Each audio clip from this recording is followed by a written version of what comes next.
महाराज जी, नवरात्र चल रहे हैं और कहते हैं कि नवरात्र में नॉनवेज नहीं खाना चाहिए, तो उसके पीछे क्या रीजन है?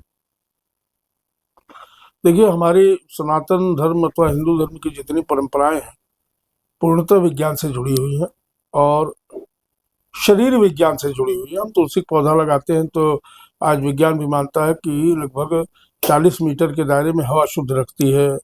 तुलसी की पत्तियां, उनसे जो स्पर्शित हवा है वो साफ रखती है हवा को। नीम का पेड़ हम देवी का स्वरूप मानते हैं, तो आप जानते हैं कि पूर्णतः औषधीय पौधा है। पीपल की हम पूजा करते हैं तो ऑक्सीजन देने में अग्रणी पीपल का वृक्ष है। इस तरह से जितनी भी हमारी धार्मिक परंपराएं मान्यताएं हैं वो शरीर विज्ञान से जुड़ी हुई है। और हमारे यहाँ जो दोनों नवरात्र हैं वो ऋतुओं के संधिकाल पे पड़ते हैं। आप देखें, शारदीय नवरात्र चल रहा है तो आपको दिन में प्रचंड गर्मी और रात्रि में ठंडक का अनुभव होता होगा। और इसी प्रकार जो चैत्र नवरात्र है उसमें भी ऐसी ही स्थिति होती है कि जाड़ा खत्म हो रहा होता है और गर्मी की शुरुआत होती रहती है। तो शरीर विज्ञान ये कहता है, आयुर्वेद कहता है, और जिस भी शरीर विज्ञान की आप बात करें, चाहे आधुनिक अथवा प्राचीन, वो ये कहता है कि मौसम के संधिकाल पर हमारा जो इम्यूनिटी सिस्टम है, जो पाचन तंत्र है, संवेदी तंत्र है, वो अनुकूल नहीं रहता। इस प्रतिकूलता को अनुकूलता में बदलने के लिए उपवास की मतलब जो निराहार रहने की एक प्रक्रिया शुरू की गई, और निराहार रहने के से हमारी इम्यूनिटी मजबूत हो जाती है और हम अगले मौसम के लिए तैयार हो जाते हैं, अगली ऋतु के लिए तैयार हो जाते हैं। प्रथम कारण तो ये है। आप देखिए, इसमें कहते हैं कि अल्पाहार कीजिए, सुपाच्य आहार कीजिए। बहुत से लोग केवल नींबू पानी पी के व्रत रहते हैं। हमारे उत्तर प्रदेश के आदरणीय मुख्यमंत्री जी हैं, वो केवल एक गिलास नींबू का शरबत अथवा नींबू पानी ही लेते हैं, ऐसा मुझे पता है। तो तमाम लोग हैं। अभी आप किसी की चर्चा कर रहे थे कि वो 2 लौंग और 1 इलायची खा के 9 दिन व्रत रह जाती थी।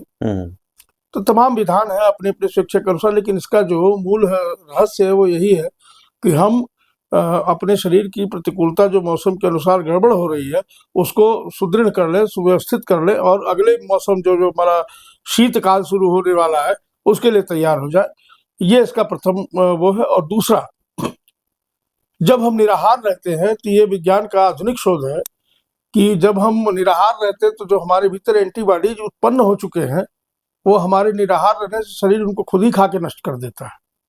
आप पढ़िएगा, WHO की रिपोर्ट्स पढ़िएगा, आपको पता चलेगा कि जब हम निराहार रहते हैं, उपवास, आप पुराने समय में आपने देखा होगा, आप जब छोटे रहे होंगे, कि बच्चे को बुखार वगैरह, भाई कुछ मत देना खाने के लिए, केवल दाल का पानी दे दो।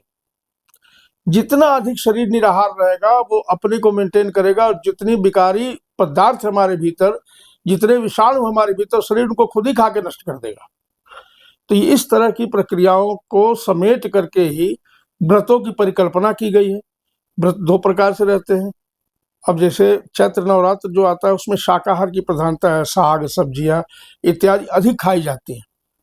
परंतु जो शारदीय नवरात्र है इसमें आप देखेंगे कि कुट्टू की पूड़ी बन गई, सिंघाड़े का हलवा बन गया, कुछ स्निग्ध पदार्थ लिए जाते हैं। स्निग्धता, जिनमें तैलीय गुण हो, घी वसा की मात्रा हो, इनकी शुरुआत होती है कि भाई लाओ थोड़ा सा खा लेते हैं, 2 कुट्टू की पूड़ी खा लेते हैं, दही खा लेते हैं।